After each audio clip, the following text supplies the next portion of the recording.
Hi all, welcome to our channel turning PSC. അപ്പോൾ നമ്മൾ ഇന്ന് നോക്കാനായിട്ട് പോകുന്നത് ശനിയാഴ്ച നടക്കുന്ന 4ാം ഘട്ടം പ്രിലിംസിന് വേണ്ടിയിട്ടുള്ള സാധ്യതാ ചോദ്യങ്ങളാണ്. അപ്പോൾ നമുക്ക് സ്റ്റാർട്ട് ചെയ്യാം. കേരളത്തിന്റെ തീരപ്രദേശം ഏതു പേരിലാണ് അറിയപ്പെടുന്നത്? കേരളത്തിന്റെ തീരപ്രദേശം അറിയപ്പെടുന്നത് മലബാർ തീരസമതലം എന്നാണ്. മലബാർ തീരസമതലം. അറബിക്കടലിൽ സ്ഥിതി ചെയ്യുന്ന ഇന്ത്യയുടെ ദ്വീപ സമൂഹം ഏതാണ്? അറബിക്കടലിൽ സ്ഥിതി ചെയ്യുന്ന ഇന്ത്യയുടെ ദ്വീപ സമൂഹം എന്ന് പറയുന്നത് ഏതാണ്? ഓപ്ഷൻ എ ലക്ഷദ്വീപാണ്. ലക്ഷദ്വീപ്. വടക്കേ ഇന്ത്യ, തെക്കേ ഇന്ത്യ എന്നിങ്ങനെ ഇന്ത്യയെ രണ്ടായി വേർതിരിക്കുന്ന അക്ഷാംശ രേഖയാണ് ഇത്. ഉത്തരായന രേഖ എപ്പോഴും ചോദിക്കുന്നതാണ്. വടക്കേ ഇന്ത്യ, തെക്കേ ഇന്ത്യ എന്നിങ്ങനെ ഇന്ത്യയെ രണ്ടായി വേർതിരിക്കുന്ന അക്ഷാംശ രേഖയാണ് ഉത്തരായന രേഖ. ഇന്ത്യയെ ശ്രീലങ്കയിൽ നിന്ന് വേർതിരിക്കുന്ന സമുദ്രഭാഗമാണ് ഏത്? ഓപ്ഷൻ ഡി മാന്നാർ കടലിടുക്ക്. ഇന്ത്യയെ ശ്രീലങ്കയിൽ നിന്ന് വേർതിരിക്കുന്ന സമുദ്രഭാഗമാണ് മാന്നാർ കടലിടുക്ക് എന്ന് പറയുന്നത്. ഇന്ത്യയിലെ ദേശീയ ജലപാത 3 ബന്ധിപ്പിക്കുന്ന സ്ഥലങ്ങൾ ഏതെല്ലാം? എപ്പോഴും ചോദിക്കുന്നതാണ്. ഇന്ത്യയിലെ ദേശീയ ജലപാത 3 ബന്ധിപ്പിക്കുന്ന സ്ഥലങ്ങളാണ് ഏതെന്ന് പറയുന്നത്? ഓപ്ഷൻ സി കൊല്ലം കോട്ടപ്പുറം. ഇപ്പോൾ അത് കോഴിക്കോട് വരെ നീട്ടിയിട്ടുണ്ട്. കൊല്ലം കോട്ടപ്പുറം എന്ന് പറയുന്നതാണ് ദേശീയ ജലപാത 3. കേരളം, തമിഴ്നാട് സംസ്ഥാനങ്ങളിലെ തീരദേശ മണലിൽ നിന്നും ലഭിക്കുന്ന ആണവോർജ്ജ ധാതു. റിപ്പീറ്റഡ് ക്വസ്റ്റൻ ആണ്. കേരളം, തമിഴ്നാട് എന്നീ സംസ്ഥാനങ്ങളിലെ തീരദേശ മണലിൽ നിന്നും ലഭിക്കുന്ന ആണവോർജ്ജ ധാതുവാണ് ഏത്? തോറിയം എന്ന് പറയുന്നത്. Option B thorium. കൃഷിയും അനുബന്ധ പ്രവർത്തനങ്ങളും ഉൾപ്പെടുന്ന സാമ്പത്തിക പ്രവർത്തന മേഖല ഏതാണ്? ഓപ്ഷൻ ഡി പ്രാഥമിക മേഖല അഥവാ പ്രൈമറി സെക്ടർ ആണ് അല്ലെ. കൃഷിയും അനുബന്ധ പ്രവർത്തനങ്ങളും ഉൾപ്പെടുന്ന സാമ്പത്തിക പ്രവർത്തന മേഖലയാണ് പ്രാഥമിക മേഖല. പ്രാഥമിക മേഖലയെ പറയുന്ന മറ്റൊരു പേരാണ് കാർഷിക മേഖല. ഓക്കെ. ഇന്ത്യയിലെ ആദ്യത്തെ റോക്കറ്റ് വിക്ഷേപണ കേന്ദ്രം എവിടെയാണ്? ഓപ്ഷൻ സി തുമ്പയിലാണ്. ഇന്ത്യയിലെ ആദ്യത്തെ റോക്കറ്റ് വിക്ഷേപണ കേന്ദ്രമാണ് തുമ്പ. ഇന്ത്യയിലെ ഏറ്റവും വലിയ പൊതുമേഖല സംരംഭമാണ് ഏത്? ഓപ്ഷൻ ബി ഇന്ത്യൻ റെയിൽവേ എന്ന് പറയുന്നത്. ഇന്ത്യയിലെ ഏറ്റവും വലിയ പൊതുമേഖലാ സംരംഭമാണ് ഇന്ത്യൻ റെയിൽവേ. വന്ദേമാതരം എന്ന രാഷ്ട്രഗീതം 1882 ബംഗാളി നോവലിസ്റ്റായ ബങ്കിം ചന്ദ്ര ചാറ്റർജി എഴുതിയ ഒരു നോവലിൽ നിന്ന് എടുത്തിട്ടുള്ളതാണ്. ഏതാണ് ആ നോവൽ എന്നാണ് ചോദിക്കുന്നത്. ഏതാണ്? Option D ആനന്ദമഠമാണ്.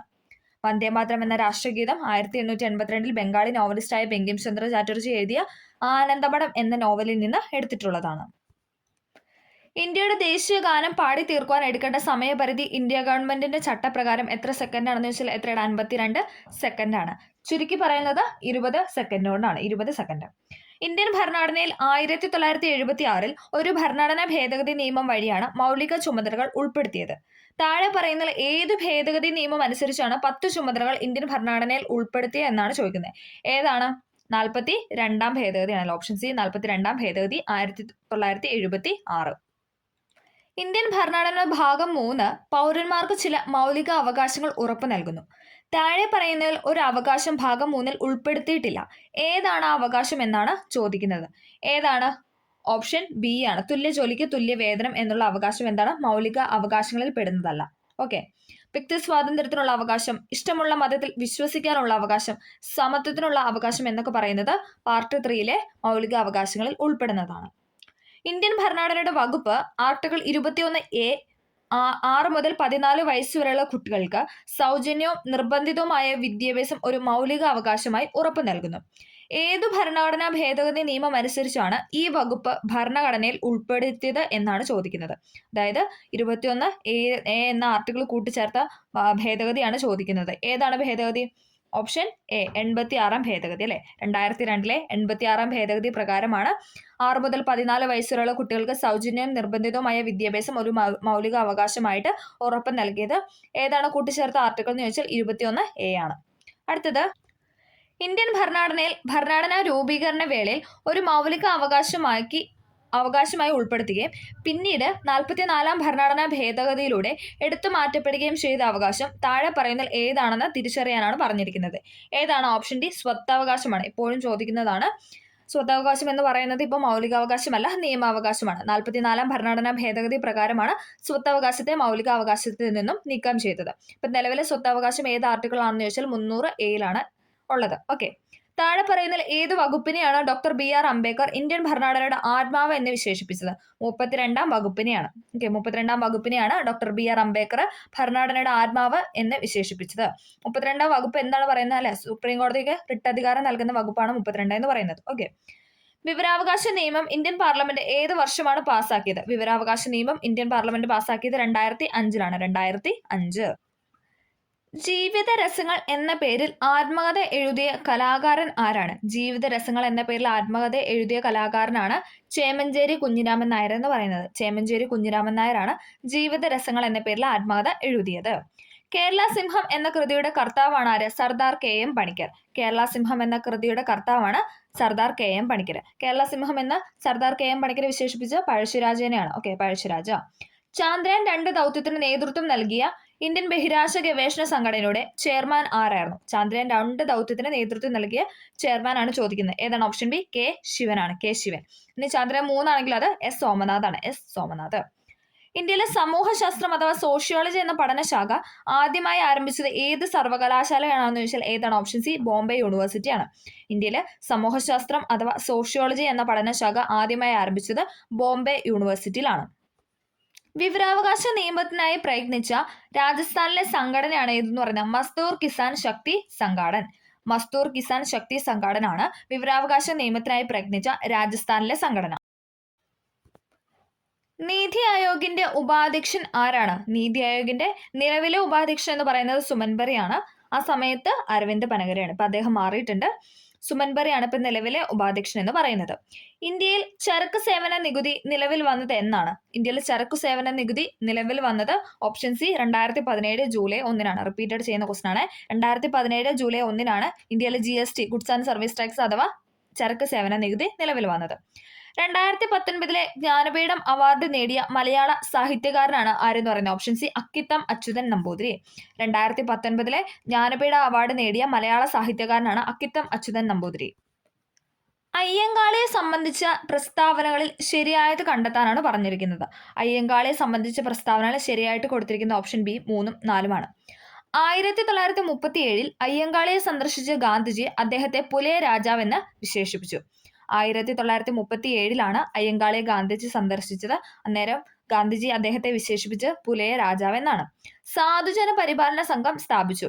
സാധുജന പരിപാലന സംഘം സ്ഥാപിച്ചത് അയ്യങ്കാളിയാണ്.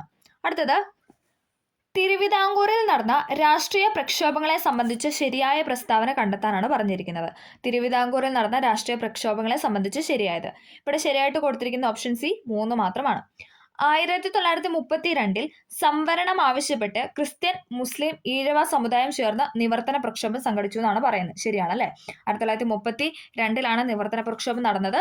അത് ആവശ്യപ്പെട്ട് ഏതൊക്കെ സമുദായമാണെന്ന് ചോദിച്ചാൽ ക്രിസ്ത്യൻ, മുസ്ലിം, ഈഴവ സമുദായക്കാരായിരുന്നു. അക്കാമ ചെറിയാനെ സംബന്ധിച്ച പ്രസ്താവനകളിൽ ശരിയായത് കണ്ടെത്തുക. അക്കാമ ചെറിയാനെ സംബന്ധിച്ച് ശരിയായത് ഏതാണ്? ശരിയായിട്ട് കൊടുത്തിരിക്കുന്ന ഓപ്ഷൻ ഡി എല്ലാം ശരിയാണ്. തിരുവിതാംകൂറിലെ ഝാൻസി റാണി എന്നറിയപ്പെടുന്നു. തിരുവിതാംകൂറിലെ ഝാൻസി റാണി എന്നറിയപ്പെടുന്നത് അക്കാമ ചെറിയാനാണ്. തിരുവനന്തപുരത്തെ ജോവാൻ ഓഫ് ആർക്ക് എന്ന് വിശേഷിപ്പിക്കുന്നു. തിരുവനന്തപുരത്തെ ജോവാൻ ഓഫ് ആർക്ക് എന്നറിയപ്പെടുന്ന അക്കാമ ചെറിയാനാണ്. അക്കാമ ചെറിയാന്റെ ആത്മകഥയാണ് ജീവിതം ഒരു സമരം. ഇമ്പോർട്ടൻ്റ് ആണ്. ജീവിതം ഒരു സമരം എന്ന് പറയുന്നത് അക്കാമ ചെറിയാന്റെ ആത്മകഥയാണ്. തിരുവിതാംകൂറിലെ ഝാൻസി റാണി എന്നറിയപ്പെടുന്നു. തിരുവനന്തപുരത്തെ ജോവാൻ ഓഫ് ആർക്ക് എന്നറിയപ്പെടുന്നു. അക്കാമ ചെറിയാന്റെ ആത്മകഥയാണ് ജീവിതം ഒരു സമരം. കേരളത്തിലെ സാമൂഹ്യ പരിഷ്കർത്താക്കളും പ്രസ്ഥാനങ്ങളും സംബന്ധിച്ച് ശരിയായ ജോഡി കണ്ടെത്തുക. കേരളത്തിലെ സാമൂഹ്യ പരിഷ്കർത്താക്കളും അവരുടെ പ്രസ്ഥാനങ്ങളെ സംബന്ധിച്ച് ശരിയായത്. ഇവിടെ ഉത്തരമായിട്ട് കൊടുത്തിരിക്കുന്ന ഓപ്ഷൻ സി ആണ്. നമുക്ക് നോക്കാം. വാഗ്ബടാനന്ദൻ. വാഗ്ബടാനന്ദന്റെയാണ് ആത്മവിദ്യാ സംഘം. ശരിയാണ് അല്ലെ? വാഗ്ബടാനന്ദൻ ആത്മവിദ്യാ സംഘം. സഹോദരൻ അയ്യപ്പന്റെ പ്രസ്ഥാനമാണ് സഹോദര പ്രസ്ഥാനം എന്ന് പറയുന്നത്. സഹോദരൻ അയ്യപ്പൻ സഹോദര പ്രസ്ഥാനം. വൈകുണ്ഠസ്വാമികളുടെ സമത്വ സമാജം. വൈകുണ്ഠസ്വാമികൾ സമത്വ സമാജം. VT ഭട്ടതിരിപ്പാട് യോഗക്ഷേമ സഭ. വാഗ്ബടാനന്ദൻ ആത്മവിദ്യാ സംഘം, സഹോദരൻ അയ്യപ്പൻ സഹോദര പ്രസ്ഥാനം, വൈകുണ്ഠസ്വാമികൾ സമത്വ സമാജം, VT ഭട്ടതിരിപ്പാട് യോഗക്ഷേമ സഭ. ഒന്നും കൂടെ പറയാം, നന്നായിട്ട് പഠിക്കുക. റിപ്പീറ്റ് ചെയ്യുന്ന ക്വസ്റ്റ്യൻ ആണ്. വാഗ്ബടാനന്ദൻ ആത്മവിദ്യാ സംഘം, സഹോദരൻ അയ്യപ്പൻ സഹോദര പ്രസ്ഥാനം, വൈകുണ്ഠസ്വാമികൾ സമത്വ സമാജം, VT ഭട്ടതിരിപ്പാട് യോഗക്ഷേമ സഭ. ഭൂമിയുടെ ശ്വാസകോശം എന്നറിയപ്പെടുന്ന ആമസോൺ മഴക്കാടുകൾ ഭൂമിയിലെ ഓക്സിജന്റെ എത്ര ശതമാനം നൽകുന്നു എന്നാണ് ചോദിച്ചിരിക്കുന്നത്. ഭൂമിയുടെ ശ്വാസകോശം എന്നറിയപ്പെടുന്നത് ആമസോൺ മഴക്കാടാണ്. അങ്ങനെയും ക്വസ്റ്റ്യൻ ആയിട്ട് ചോദിച്ചിട്ടുണ്ട്. ഭൂമിയുടെ ശ്വാസകോശം എന്നറിയപ്പെടുന്ന ആമസോൺ മഴക്കാടുകൾ ഭൂമിയിലെ ഓക്സിജന്റെ എത്ര ശതമാനം നൽകുന്നു എന്ന് ചോദിച്ചാൽ ഓപ്ഷൻ ബി 20%. 20%. 20%. അടുത്തത് VT ഭട്ടതിരിപ്പാടുമായി ബന്ധപ്പെട്ടിരിക്കുന്ന ശരിയായ പ്രസ്താവനയാണ് ചോദിച്ചിരിക്കുന്നത്. VT ഭട്ടതിരിപ്പാട് ഏതാണ് ശരിയായിട്ട് കൊടുത്തിരിക്കുന്നത്? ഓപ്ഷൻ ഡി ആണ്. എല്ലാം ശരിയാണ്. ഓക്കെ. നാനാജാതി മതസ്ഥർ ഒന്നിച്ചു താമസിക്കുന്ന കൊടുമുണ്ട കോളനി എന്ന ആശയം മുന്നോട്ട് വെച്ചു. നാനാജാതി മതസ്ഥർ ഒന്നിച്ചു താമസിക്കുന്ന കൊടുമുണ്ട കോളനി എന്ന ആശയം മുന്നോട്ട് വെച്ചു. ഘോഷ ബഹിഷ്കരണം, വിധവാ വിവാഹത്തിന് തുടക്കം കുറിച്ചു, മിശ്ര വിവാഹത്തിന് തുടക്കം കുറിച്ചു. ഇതെല്ലാം എന്താണ്? VT ഭട്ടതിരിപ്പാടുമായി ബന്ധപ്പെട്ട സ്റ്റേറ്റ്മെന്റ് ആണ്. നാനാജാതി മതസ്ഥർ ഒന്നിച്ചു താമസിക്കുന്ന കൊടുമുണ്ട കോളനി എന്ന ആശയം മുന്നോട്ട് വെച്ചു. ഘോഷ ബഹിഷ്കരണം, വിധവാ വിവാഹത്തിന് തുടക്കം കുറിച്ചു, മിശ്ര വിവാഹത്തിനും തുടക്കം കുറിച്ചു. അടുത്തത് പണ്ഡിറ്റ് KP കറുപ്പൻ സ്ഥാപിച്ച സംഘടനകൾ കണ്ടെത്തുക. പണ്ഡിറ്റ് KP കറുപ്പൻ ഏതാണ്? ഓപ്ഷൻ ബി ആണ്. 2, 3, 4. സമത്വ സമാജം ആരുടെയാണ്? വൈകുണ്ഠ സ്വാമികളുടെ. നമ്മളിപ്പോൾ പറഞ്ഞോളൂ സമത്വ സമാജം വൈകുണ്ഠ സ്വാമികൾ. ഓക്കെ, അപ്പൊ അത് ഒഴിച്ച് ബാക്കി 3 അരയ സമുദായം, ജ്ഞാനോദയം സഭ, കൊച്ചി പുലയ മഹാസഭ എന്ന് പറയുന്നത് പണ്ഡിറ്റ് KP കറുപ്പന്റെ സംഘടനകളാണ്. ഓക്കെ, അരയ സമുദായം, ജ്ഞാനോദയം സഭ, കൊച്ചി പുലയ മഹാസഭ. അടുത്തത് ശ്രീനാരായണ ഗുരുവുമായി ബന്ധപ്പെട്ട വസ്തുതകളുടെ ശരിയായ ജോഡിയാണ് ചോദിച്ചിരിക്കുന്നത്. ശ്രീനാരായണ ഗുരുവുമായി ബന്ധപ്പെട്ട വസ്തുതകളുടെ ശരിയായ ജോഡി. ഓക്കെ, ഉത്തരം എന്ന് പറയുന്ന ഓപ്ഷൻ സി ആണ്. Option C. അരുവിപ്പുറം പ്രതിഷ്ഠ എന്നായിരുന്നു? 1888. അരുവിപ്പുറം പ്രതിഷ്ഠ 1888. ടാഗോറിന്റെ സന്ദർശനം, ശ്രീനാരായണ ഗുരുവിനെ ടാഗോർ സന്ദർശിച്ച വർഷമാണ് ഏതെന്ന് പറയുന്നത്? 1922. ഗാന്ധിജിയുടെ സന്ദർശനം, ഗാന്ധിജിയും ശ്രീനാരായണ ഗുരുവും കണ്ടുമുട്ടിയത് എന്നാണെന്ന് ചോദിച്ചാൽ എന്നാണ്? 1925. ആ സമയം വൈക്കം സത്യാഗ്രഹം നടക്കുന്ന സമയത്തോടനുബന്ധിച്ചായിരുന്നു ഗാന്ധിജിയും ശ്രീനാരായണ ഗുരുവും കണ്ടുമുട്ടിയത്. ഓക്കെ, ഗുരുവിന്റെ സമാധി, ശ്രീനാരായണ ഗുരുവിന്റെ സമാധി എന്ന് പറയുന്നത് 1928. ഓക്കെ, അരുവിപ്പുറം പ്രതിഷ്ഠ 1888. ടാഗോറിന്റെ സന്ദർശനം 1922. ഗാന്ധിജിയുടെ സന്ദർശനം, ഗാന്ധിജിയും ശ്രീനാരായണ ഗുരുവും കണ്ടുമുട്ടിയത് 1925. ഗുരുവിന്റെ സമാധി, ശ്രീനാരായണ ഗുരുവിന്റെ സമാധി നടന്നത് 1928. ഓക്കെ, അടുത്തത് ചട്ടമ്പി സ്വാമികളെ സംബന്ധിച്ച് ശരിയായ പ്രസ്താവനയാണ് ചോദിച്ചിരിക്കുന്നത്. ചട്ടമ്പി സ്വാമികളെ സംബന്ധിച്ച് ശരിയായത് ഏതാണ്? ഓപ്ഷൻ എ ആണ്. 1, 3 ആണ് ശരിയായിട്ട് കൊടുത്തിരിക്കുന്നത്. 1892 സ്വാമി വിവേകാനന്ദൻ ചട്ടമ്പി സ്വാമികളെ സന്ദർശിച്ചു. സ്വാമി വിവേകാനന്ദൻ ചട്ടമ്പി സ്വാമികളെ സന്ദർശിച്ചത് 1892. ശ്രീനാരായണ ഗുരു, ചട്ടമ്പി സ്വാമികൾ എന്നിവരുടെ ഗുരുവായിരുന്നു തൈക്കാട് അയ്യ ഗുരു എന്ന് പറയുന്നത് അല്ലെ. ഗുരുവിന്റെ ഗുരു എന്നൊക്കെ പറയാറുണ്ട്. ശ്രീനാരായണ ഗുരു, ചട്ടമ്പി സ്വാമികൾ എന്നിവരുടെ ഗുരുവായിരുന്നു ആര്? തൈക്കാട് അയ്യ ഗുരു എന്ന് പറയുന്നത്. 1892 സ്വാമി വിവേകാനന്ദൻ ചട്ടമ്പി സ്വാമികളെ സന്ദർശിച്ചു. ശ്രീനാരായണ ഗുരു, ചട്ടമ്പി സ്വാമികൾ എന്നിവരുടെ ഗുരുവായിരുന്നു തൈക്കാട് അയ്യ ഗുരു എന്ന് പറയുന്നത്. കേരളത്തിലെ ദേശീയോദ്യാനങ്ങളെ സംബന്ധിച്ച് ശരിയായ പ്രസ്താവന കണ്ടെത്താനാണ് പറഞ്ഞിരിക്കുന്നത്. ഏതാണ്? ഓപ്ഷൻ ബി ആണ്. 2, 3. ഏറ്റവും കൂടുതൽ ജൈവ വൈവിധ്യമുള്ള ദേശീയോദ്യാനമാണ് സൈലന്റ് വാലി എന്ന് പറയുന്നത്. കേരളത്തിലെ ദേശീയോദ്യാനത്തെ കുറിച്ചാണ് പറയുന്നത്. ഏറ്റവും കൂടുതൽ ജൈവ വൈവിധ്യമുള്ള ദേശീയോദ്യാനമാണ് സൈലന്റ് വാലി എന്ന് പറയുന്നത്. കേരളത്തിലെ ഏറ്റവും ചെറിയ ദേശീയോദ്യാനമാണ് പാമ്പാടും ചോല. കേരളത്തിലെ ഏറ്റവും ചെറിയ ദേശീയോദ്യാനമാണ് പാമ്പാട് ചോല. അത് രണ്ടുമാണ് ഇവിടെ ശരിയായിട്ട് കൊടുത്തത്. അടുത്തത് കേരളത്തിലെ മത്സ്യബന്ധന മേഖലയുമായി യോജിക്കാത്ത പ്രസ്താവന കണ്ടെത്താനാണ് പറഞ്ഞിരിക്കുന്നത്. തെറ്റായതാണ് ചോദിച്ചിരിക്കുന്നത്. ഓപ്ഷൻ എ ആണ്. 1, 4 ആണ് ഇവിടെ തെറ്റായിട്ട് കൊടുത്തിരിക്കുന്നത്. മത്സ്യബന്ധന മേഖലയുടെ സമഗ്ര വികസനം ലക്ഷ്യമിട്ട് കേന്ദ്ര സർക്കാർ ആരംഭിച്ച പദ്ധതിയാണ് പ്രധാനമന്ത്രി മത്സ്യ സമ്പത്ത് യോജന എന്ന് പറയുന്നത്. ഇമ്പോർട്ടൻ്റ് ആണ്. മത്സ്യബന്ധന മേഖലയുടെ സമഗ്ര വികസനം ലക്ഷ്യമിട്ട് കേന്ദ്ര സർക്കാർ ആരംഭിച്ച പദ്ധതിയാണ് മത്സ്യസമ്പത്ത് യോജന, പ്രധാനമന്ത്രി മത്സ്യസമ്പത്ത് യോജന എന്ന് പറയുന്നത്. കൊച്ചി വാട്ടർ മെട്രോയുടെ ഭാഗ്യചിഹ്നമാണ് ജൻഗു എന്ന് പറയുന്നത്. കൊച്ചി വാട്ടർ മെട്രോയുടെ ഭാഗ്യചിഹ്നമാണ് ജൻഗു. അത് രണ്ടുമാണ് ഇവിടെ ശരിയായിട്ട് കൊടുത്തത്. ഗോദവർമ്മ രാജയെ സംബന്ധിച്ച ശരിയായ പ്രസ്താവനയാണ് ചോദിച്ചിരിക്കുന്നത്. GV രാജ അഥവാ ഗോദവർമ്മ രാജയെ കുറിച്ചുള്ള ശരിയായത് ഏതാണ്? ഓപ്ഷൻ ഡി എല്ലാം ശരിയാണ്. കേരള സ്പോർട്സ് കൗൺസിലിന്റെ സ്ഥാപക പ്രസിഡന്റാണ് GV രാജ എന്ന് പറയുന്നത്. ഒക്ടോബർ 13 ഇദ്ദേഹത്തിന്റെ ജന്മദിനം കേരള സർക്കാർ സംസ്ഥാന കായിക ദിനമായിട്ട് ആചരിക്കുന്നു. ആ ദിവസം ചോദിച്ചിട്ടുണ്ട്. ഒക്ടോബർ 13 കായിക ദിനം, സംസ്ഥാന കായിക ദിനമായിട്ടാണ് ആചരിക്കുന്നത്. അത് ആരുടെ ജന്മദിനമാണെന്ന് ചോദിച്ചാൽ ഗോദവർമ്മ രാജയുടെ ജന്മദിനമാണ്. കേരള വിനോദസഞ്ചാരത്തിന്റെ പിതാവ് എന്നറിയപ്പെടുന്ന ഗോദവർമ്മ രാജയാണ്. കേരള വിനോദസഞ്ചാരത്തിന്റെ പിതാവ്. തിരുവനന്തപുരം വിമാനത്താവളത്തിന്റെ വികസനത്തിന് വേണ്ടി യത്നിച്ച വ്യക്തിയാണ് ഗോദവർമ്മ രാജ. ഓക്കെ, കേരള സ്പോർട്സ് കൗൺസിലിന്റെ സ്ഥാപക പ്രസിഡന്റ്. ഒക്ടോബർ 13 ഇദ്ദേഹത്തിന്റെ ജന്മദിനം കേരള സർക്കാർ സംസ്ഥാന കായിക ദിനമായിട്ട് ആചരിക്കുന്നു. കേരള വിനോദസഞ്ചാരത്തിന്റെ പിതാവ് എന്നറിയപ്പെടുന്നു. തിരുവനന്തപുരം വിമാനത്താവളത്തിന്റെ വികസനത്തിന് വേണ്ടി യത്നിച്ച വ്യക്തിയാണ് ഗോദവർമ്മ രാജ. അടുത്തത് ഒളിമ്പിക്സും കേരളവും സംബന്ധിച്ച പ്രസ്താവനയിൽ ശരിയായത്. ഒളിമ്പിക്സും പിന്നെ കേരളവും ഏതാണ്? ഓപ്ഷൻ ബി ആണ്. 2, 3 ആണ്. ഓക്കെ, 2, 3. ഒളിമ്പിക്സിൽ മെഡൽ നേടുന്ന രണ്ടാമത്തെ മലയാളിയാണ് PR ശ്രീജേഷ്. ഒളിമ്പിക്സിൽ മെഡൽ നേടുന്ന രണ്ടാമത്തെ മലയാളിയാണ് PR Sreejesh. KT Irfan Tokyo ഒളിമ്പിക്സിൽ അത്ലറ്റിക്സിന്റെ റേസ് വാക്കിംഗ് ഇനത്തിൽ യോഗ്യത നേടി. KT ഇർഫാൻ എന്താണ്? ടോക്കിയോ ഒളിമ്പിക്സിൽ അത്ലറ്റിക്സിന്റെ റേസ് വാക്കിംഗ് ഇനത്തിൽ യോഗ്യത നേടി. അത് രണ്ടുമാണ് ശരിയായിട്ട് കൊടുത്തത്. അടുത്തത് മന്നത്ത് പത്മനാഭനെ സംബന്ധിച്ച് ശരിയായ പ്രസ്താവന. മന്നത്ത് പത്മനാഭനെ സംബന്ധിച്ച് ശരിയായതാണ് ചോദിക്കുന്നത്. ഏതാണ്? ഓപ്ഷൻ എ ആണ് 1, 2, 3. ഓക്കെ. 1947 മുതുകുളം പ്രസംഗവുമായി ബന്ധപ്പെട്ട സാമൂഹ്യ പരിഷ്കർത്താവാണ് മന്നത്ത് പത്മനാഭൻ. ഇമ്പോർട്ടൻ്റ് ആണ്, ആ ഡേറ്റ് ഓർത്തിരിക്കണം. 1947 മുതുകുളം പ്രസംഗം.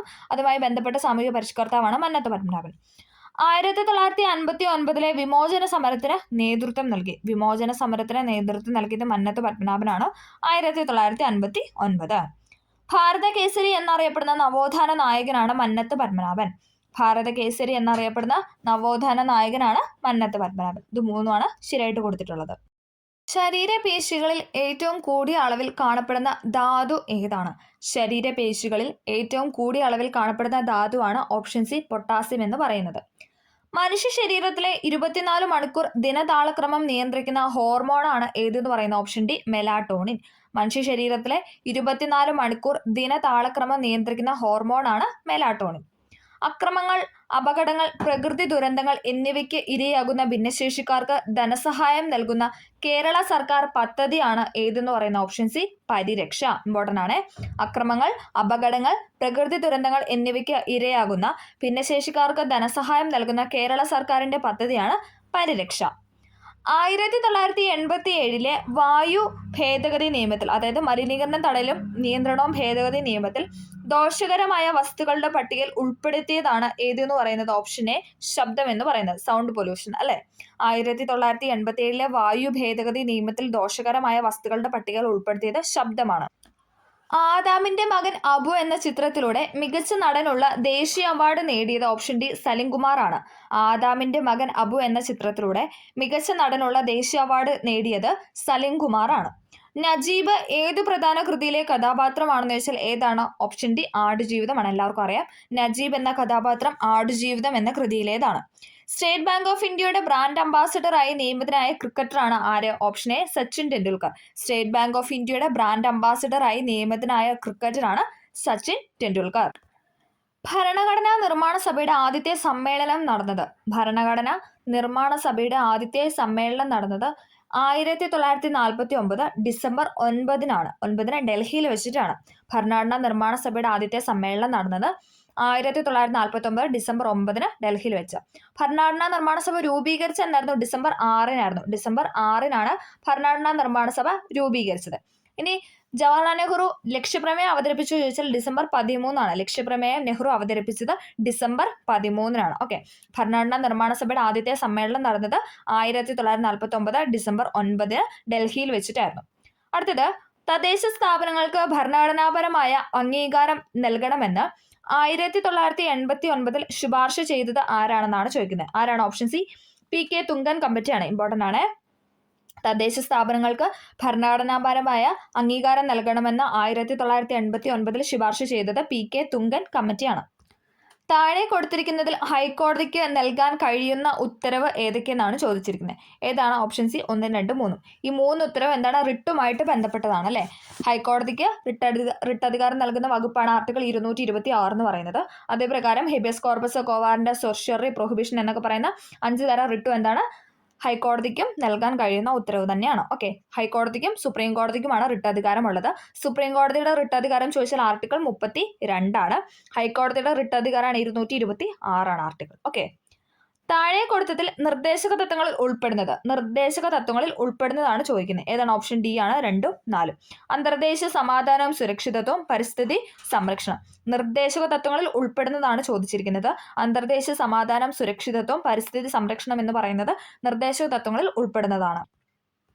സ്വത്തവകാശത്തെ മൗലിക അവകാശങ്ങളുടെ പട്ടികയിൽ നിന്നും ഒഴിവാക്കിയ ഭരണഘടനാ ഭേദഗതിയാണ് ഇത്. 44-ാം ഭരണഘടനാ ഭേദഗതി. 1978 44-ാം ഭരണഘടനാ ഭേദഗതി പ്രകാരമാണ് സ്വത്തവകാശത്തെ മൗലിക അവകാശങ്ങളുടെ പട്ടികയിൽ നിന്ന് നീക്കം ചെയ്തത്.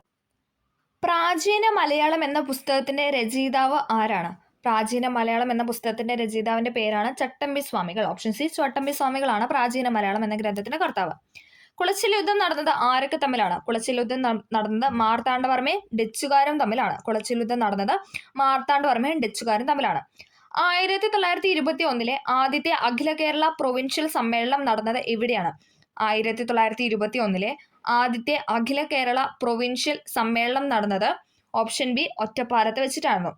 ആത്മീയ സഭ എന്ന സംഘടനയുടെ സ്ഥാപകൻ ആരാണ്? ആത്മീയ സഭ എന്ന സംഘടനയുടെ സ്ഥാപകനാണ് ആര്? Option D Rajaram Mohan Roy.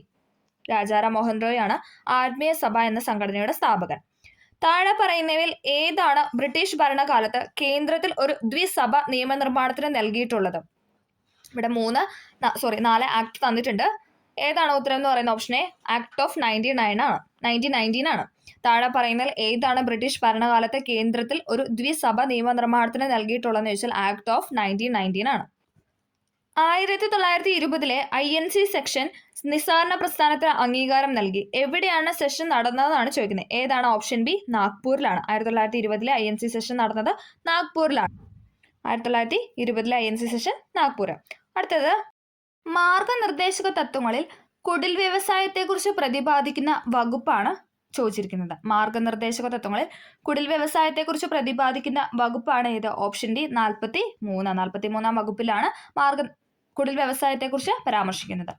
മാർഗനിർദ്ദേശക തത്വങ്ങൾ പ്രതിപാദിക്കുന്ന വകുപ്പ് ഏതു തൊട്ട് ഏതുവരെ എന്നാണ് ചോദിച്ചത്. ഏതാണ്? 36 മുതൽ 51 വരെയാണ്. 36 മുതൽ 51 വരെയാണ് മാർഗനിർദ്ദേശക തത്വങ്ങൾ. ഭരണഘടനാ നിർമ്മാണ സമിതി ഭരണഘടന അംഗീകരിച്ച എന്നാണ്? ഭരണഘടനാ നിർമ്മാണ സമിതി ഭരണഘടന അംഗീകരിച്ച ദിവസമാണ് 1949 നവംബർ 26 എന്ന് പറയുന്നത്. നവംബർ 26 മറ്റൊരു പ്രത്യേകതയുണ്ട്. നമ്മുടെ പ്രിയാമ്പിളിൽ അല്ലെങ്കിൽ ആമുഖത്തിൽ രേഖപ്പെടുത്തിയിരിക്കുന്ന ഒരേ ഒരു ഡേറ്റ് ആണ് 1949 നവംബർ 26 എന്ന് പറയുന്നത്. നവംബർ 26 നിയമദിനം അല്ലെങ്കിൽ ഭരണഘടനാ ദിനമായിട്ടാണ് നമ്മൾ ആചരിക്കുന്നത്. ഇന്ത്യൻ ഭരണഘടനയുടെ ആമുഖം എഴുതിയത് ആരാണ്? ഇന്ത്യൻ ഭരണഘടനയുടെ ആമുഖം എഴുതിയത് ജവഹർലാൽ നെഹ്റു ആണ് ആമുഖം എഴുതിയത്. 1946 ഡിസംബർ 13 നെഹ്റു അവതരിപ്പിച്ച ലക്ഷ്യപ്രമേയമാണ് പിന്നീട് ആമുഖമായിട്ട് മാറിയത്. ഓക്കെ. ഇന്ത്യൻ ഭരണഘടനയിൽ പൗരത്വത്തെക്കുറിച്ച് പ്രതിപാദിക്കുന്ന വകുപ്പുകളാണ് ചോദിച്ചിരിക്കുന്നത്. എത്ര തൊട്ട് എത്ര വരെയാണ്? ഓപ്ഷൻ സി 5 മുതൽ 11 വരെയാണ് ഇന്ത്യൻ ഭരണഘടനയിൽ പൗരത്വത്തെക്കുറിച്ച് പരാമർശിക്കുന്നത്. ഇന്ത്യൻ ഭരണഘടനയിൽ പേറ്റന്റിനെ കുറിച്ച് പ്രതിപാദിക്കുന്ന അല്ലെങ്കിൽ നിർവചനം നൽകുന്ന വകുപ്പാണ് ഏതെന്ന് പറയുന്നത്? ഓപ്ഷൻ എ 12-ാം വകുപ്പ് എന്ന് പറയുന്നത്. 73ാമത് ഭരണഘടനാ ഭേദഗതി എന്തുമായി ബന്ധപ്പെട്ടിരിക്കുന്നു? 73ാമത് ഭരണഘടനാ ഭേദഗതി എന്ന് പറയുന്ന ഓപ്ഷൻ ഡി പഞ്ചായത്ത് രാജുമായിട്ട് ബന്ധപ്പെട്ടതാണ്. പഞ്ചായത്ത് രാജ്. 74 ആണെങ്കിലോ അത് മുനിസിപ്പാലിറ്റി അല്ലെ? മുനിസിപ്പാലിറ്റിയുടെ ഭേദഗതിയുമായി ബന്ധപ്പെട്ടതാണ്. പഞ്ചായത്ത് രാജ് എന്ന് പറയുന്ന 73ാം ഭരണഘടനാ ഭേദഗതി. അടുത്തത് തുല്യ ജോലിക്ക് തുല്യ വേതനം മാർഗനിർദ്ദേശക തത്വങ്ങളിൽ ഏത് ആർട്ടിക്കിളുമായി ബന്ധപ്പെട്ടിരിക്കുന്നു? ഏതാണ്? ഓപ്ഷൻ എ ആണ് അല്ലെ? 39D എന്ന് പറയുന്നതാണ്. തുല്യ ജോലിക്ക് തുല്യ വേതനം എന്ന് പറയുന്ന ആർട്ടിക്കിൾ എന്ന് പറയുന്ന 39D ആണ്. അത് മാർഗനിർദ്ദേശക തത്വങ്ങളിലാണ് ഉൾപ്പെടുത്തിയിരിക്കുന്നത്. ഭരണഘടനാ ശില്പി എന്നറിയപ്പെടുന്ന ഡോക്ടർ BR അംബേദ്കർ ആണ്. ഭരണഘടനാ ശില്പി ഡോക്ടർ BR അംബേദ്കർ. ബീജസങ്കലനം മനുഷ്യ ശരീരത്തിന്റെ ഏത് ഭാഗത്ത് വെച്ചാണ് നടക്കുന്നത്? ബീജസങ്കലനം മനുഷ്യ ശരീരത്തിന് ഏത് ഭാഗത്ത് വെച്ച് നടക്കുന്നതെന്ന് വെച്ചാൽ ഏതാണ്? Option B അണ്ടവാഹിനി കുഴലിലാണ്. അണ്ടവാഹിനി കുഴലിനുള്ളിൽ വെച്ചിട്ടാണ് ബീജസങ്കലനം മനുഷ്യ ശരീരത്തിൽ നടക്കുന്നത്. താഴെ കൊടുത്തിരിക്കുന്ന ഏത് ജൈവകമാണ് ടോക്കോഫിറോൺ എന്നറിയപ്പെടുന്നത്? ടോക്കോഫിറോൺ എന്നറിയപ്പെടുന്നത് വൈറ്റമിൻ ഇ ആണ്. വൈറ്റമിൻ ഇ ആണ് ടോക്കോഫിറോൺ. മീനമാതാ രോഗം ഏതിന്റെ മലിനീകരണവുമായിട്ടാണ് ബന്ധപ്പെട്ടിരിക്കുന്നത്? മീനമാതാ രോഗം എന്ന് പറയുന്നത് ഓപ്ഷൻ സി മെർക്കുറിയുടെ മലിനീകരണവുമായി ബന്ധപ്പെട്ടതാണ് മീനമാതാ രോഗം. മാംസ്യത്തിന്റെ കുറവ് മൂലം ഉണ്ടാകുന്ന രോഗമാണ് ഏത്? ഓപ്ഷൻ എ ക്വാഷിയോർക്കർ എന്ന് പറയുന്നത്. മാംസ്യത്തിന്റെ കുറവ് മൂലം ഉണ്ടാകുന്ന രോഗമാണ് ക്വാഷിയോർക്കർ. വൈഡൽ ടെസ്റ്റ് ഏത് രോഗനിർണയത്തിന് ഉപയോഗിക്കുന്നു? ഏതാണ്? ഓപ്ഷൻ എ ടൈഫോയിഡിനാണ് ഉപയോഗിക്കുന്നത്. Widal for typhoid. Widal test ഉപയോഗിക്കുന്നത് ടൈഫോയിഡിനാണ്. അന്താരാഷ്ട്ര യോഗാ ദിനം എന്നാണെന്നാണ് ചോദിക്കുന്നത്. അന്താരാഷ്ട്ര യോഗാ ദിനം ജൂൺ 21-നാണ്. അന്താരാഷ്ട്ര യോഗാ ദിനം ജൂൺ 21. താഴെ പറയുന്ന പ്രസ്താവനകൾ വിലയിരുത്തി ഉത്തരങ്ങൾ എഴുതാനാണ് പറഞ്ഞിരിക്കുന്നത്. ഓപ്ഷൻ ബി ആണ്. 2 മാത്രമാണ് ഇവിടെ ശരിയായിട്ട് കൊടുത്തിരിക്കുന്നത്. ജിയുടെ പരമാവധി മൂല്യം ധ്രുവ പ്രദേശങ്ങളിലാണ്, ഭൂമധ്യരേഖയിലല്ല. ഭൂമധ്യരേഖയിൽ അത് കുറവാണ്. പരമാവധി മൂല്യം കിട്ടുന്നത് ധ്രുവ പ്രദേശങ്ങളിലാണ്. അതാണ് ഇവിടെ ശരിയായിട്ട് കൊടുത്തിട്ടുള്ളത്. സാധാരണ TV റിമോട്ട് കൺട്രോളിൽ ഉപയോഗിക്കുന്ന തരംഗങ്ങളാണ് ഏതെന്ന് പറയുന്നത്? ഓപ്ഷൻ എ ഇൻഫ്രാറെഡ് രശ്മികൾ എന്ന് പറയുന്നത്. സാധാരണ TV റിമോട്ട് കൺട്രോളിൽ ഉപയോഗിക്കുന്ന തരംഗമാണ് ഇൻഫ്രാറെഡ് രശ്മികൾ എന്ന് പറയുന്നത്. ഇന്ത്യക്കകത്തും പുറത്തുമുള്ള ഇന്ത്യൻ കലകളുടെ പ്രചാരണം ലക്ഷ്യമിട്ടുകൊണ്ട് ന്യൂഡൽഹി ആസ്ഥാനമാക്കി പ്രവർത്തനം ആരംഭിച്ച സ്ഥാപനമാണ് ഏതെന്ന് പറയുന്നത്? Option A Lalithakala Akademi. Important ആണ്. ഇന്ത്യക്കകത്തും പുറത്തുമുള്ള ഇന്ത്യൻ കലകളുടെ പ്രചാരണം ലക്ഷ്യമിട്ടുകൊണ്ട് ന്യൂഡൽഹി ആസ്ഥാനമാക്കി പ്രവർത്തനം ആരംഭിച്ച സ്ഥാപനമാണ് ലളിതകലാ അക്കാദമി. മലയാളത്തിലെ ആദ്യത്തെ വ്യാകരണ ഗ്രന്ഥം തയ്യാറാക്കിയതാരാണ്? ഓപ്ഷൻ ബി ആഞ്ചലോസ് ഫ്രാൻസിസ് ആണ്. എപ്പോഴും ചോദിക്കുന്നതാണ്. മലയാളത്തിലെ ആദ്യത്തെ വ്യാകരണ ഗ്രന്ഥം തയ്യാറാക്കിയത് ആഞ്ചലോസ് ഫ്രാൻസിസ്. ചാന്നാർ ലഹള നടന്ന വർഷം, റിപ്പീറ്റ് ചെയ്യുന്ന ക്വസ്റ്റ്യൻ ആണ്. ചാന്നാർ ലഹള നടന്ന വർഷമാണ് 1859. വാദിക്കാനും ജയിക്കുവാനുമല്ല, അറിയാനും അറിയിക്കുവാനുമാണ് ഈ സമ്മേളനം. ആരുടെ പ്രശസ്തമായ വാക്കുകളാണ് ഇതെന്ന് ചോദിച്ചാൽ ശ്രീനാരായണ ഗുരുവിൻ്റെതാണ്. വാദിക്കുവാനും ജയിക്കുവാനല്ല, അറിയാനും അറിയിക്കുവാനുമാണ് എന്ന പ്രശസ്തമായ വാക്കുകൾ ശ്രീനാരായണ ഗുരുവിൻ്റെതാണ്. ഗുരുവായൂർ സത്യാഗ്രഹം നടന്നത് ആരുടെ നേതൃത്വത്തിലാണ്? ഗുരുവായൂർ സത്യാഗ്രഹം നടന്നത് ആരുടെ നേതൃത്വത്തിലാണെന്ന് ചോദിച്ചാൽ ആരുടെയാണ്? ഓപ്ഷൻ എ കെ കേളപ്പന്റെ നേതൃത്വത്തിലാണ്. കേളപ്പന്റെ നേതൃത്വത്തിലായിരുന്നു ഗുരുവായൂർ സത്യാഗ്രഹം നടന്നത്. ഓക്കെ, അപ്പം നമ്മൾ എപ്പോഴും റിപ്പീറ്റ് ചെയ്യുന്ന ക്വസ്റ്റ്യൻസ് ഉള്ള തിരഞ്ഞെടുത്ത ചോദ്യങ്ങളാണ് ഈ ക്ലാസ്സിൽ ഡിസ്കസ് ചെയ്തത്. എല്ലാവർക്കും വീഡിയോ ഹെൽപ്ഫുൾ ആയെന്ന് വിചാരിക്കുന്നു. ഹെൽപ്ഫുൾ ആയെങ്കിൽ ഒന്ന് ലൈക്ക് ചെയ്ത് സപ്പോർട്ട് ചെയ്യുക. Okay, thank